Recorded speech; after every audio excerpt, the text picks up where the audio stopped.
ఎడారిలో సెలయేర్లు. ఏప్రిల్ 1. ఇదిగో, ఆయన నన్ను చంపినను నేను ఆయన కొరకు కనిపెట్టుచున్నాను. యోబు 13:15. నేను నమ్మిన వాని ఎరుగుదును కనుక సిగ్గుపడను. 2 తిమోతి 1:12.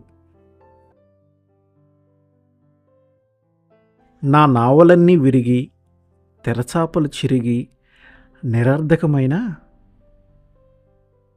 శంక నన్నంటదు. నమ్మిన వానిని నేనెరుగుదును, కనిపించే కీడంతా నాకు మేలాయను. ఆశలు జారినా అదృష్టాలు మారినా నిన్నే నమ్మానంటూ గొంతెత్తి పిలిచాను. విన్నపాలు వీగిపోయినా సన్నుతుడు మోగాయినా నమ్మిన ప్రేమను నేనెరుగుదును.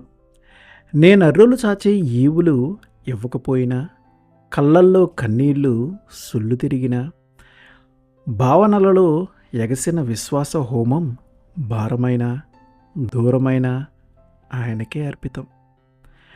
బాధలు వడగండ్లయి బాధించినా కష్టాలు కందరీగలై వేధించినా నేనెదురు చూసే ఔన్నత్యం నేనెరుగుదును. కష్ట నష్టాలే దానికి నిచ్చెనలు. నా సిలువ క్రిందనే నలిగి నీరైనా నాకెదురయ్యే విపరీత నష్టాలే నా పాలిట అపురూప లాభాలు. విశ్వాసపు లంగరు దించాను, శోధన పెనుగాలులను ఎదిరించాను.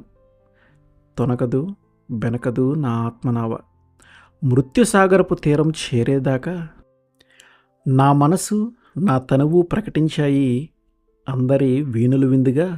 నా కడ ఊపిరిదాకా నీ విశ్వాస్యతను అనుమానించనేనని. ఒక అనుభవశాలి అయిన నావికుడన్నాడు, భయంకరమైన తుఫాను చెలరేగినప్పుడు చేయాల్సిన పని ఒకటి ఉంది. అది తప్ప వేరే మార్గం లేదు.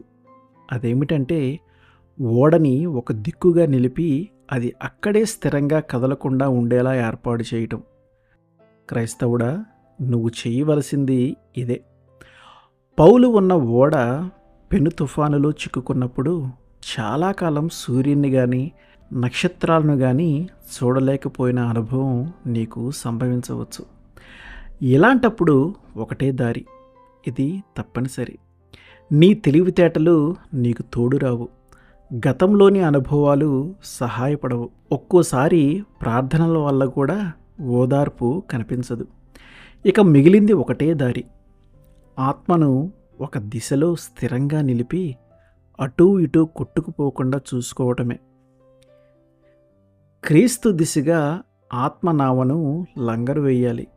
జంజామారుతాలు, ఉవ్వెత్తున లేచిపడే కెరటాలు, విసిరికొట్టే ప్రవాహాలు, ఉరుములు, మెరుపులు, గండశిలలు ఏం వచ్చినా పర్వాలేదు. చుక్కానికి కట్టేసి నీ ఆత్మవిశ్వాసానికి దేవుని విశ్వాస్యతను, ఆయన నిబంధనను, యేసుక్రీస్తు ద్వారా నీపై చూపించే ప్రేమను ఆధారంగా చేసి స్థిరంగా ఉండాలి. ఆమెన్.